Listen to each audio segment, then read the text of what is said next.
ত্রয়োদশ জাতীয় সংসদ নির্বাচনকে সামনে রেখে সংসদীয় আসনের সীমানা নির্ধারণের সিদ্ধান্ত গ্রহণে আজ বৈঠকে বসছে নির্বাচন কমিশন। এই মুহূর্তে ইসিতে আছেন সহকর্মী আবু সাইদ অপু, যুক্ত হচ্ছি তার সাথে। ইসির বৈঠকের আজকের কর্মসূচির বিষয়ে আমাদের বিস্তারিত জানান।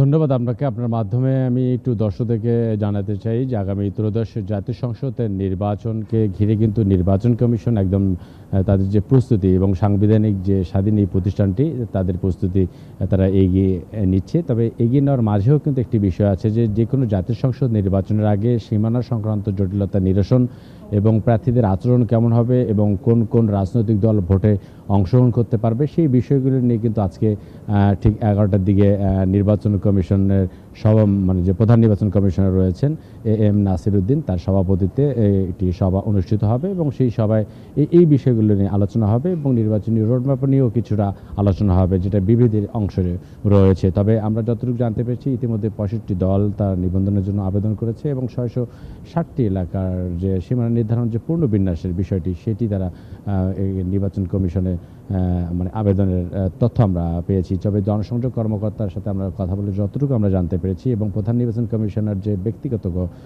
কর্মকর্তা তার সাথে আমরা কথা বলে জানতে পেরেছি যে আজকের আলোচনার যে মূল যে বিষয়টির দিকে তারা ফোকাস করবেন সেই বিষয়টা হচ্ছে যে সীমানা নির্ধারণ একদিকে যেমন আসলে কতদূর অগ্রগতি হয়েছে সেই বিষয় নিয়ে যেমন আলোচনা হবে, তেমনি যারা প্রার্থীদের আচরণ এবং রাজনৈতিক দলগুলোর নিবন্ধন আসলে কীভাবে দেওয়া যায় এবং সেই ক্যাটাগরিতে আসলে কোন রাজনৈতিক দলগুলো যে আবেদন করেছেন তারা পড়ে কিনা সেই বিষয়গুলো নিয়ে আলোচনার মাধ্যমে সিদ্ধান্ত নেওয়া হবে। সেই বিষয় নিয়ে আসলে বৈঠকে বসবেন 11টার দিকে।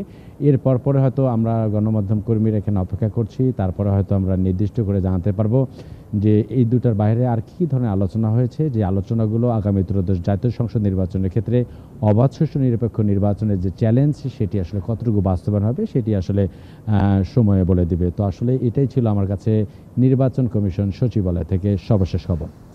অপু, আপনাকে ধন্যবাদ।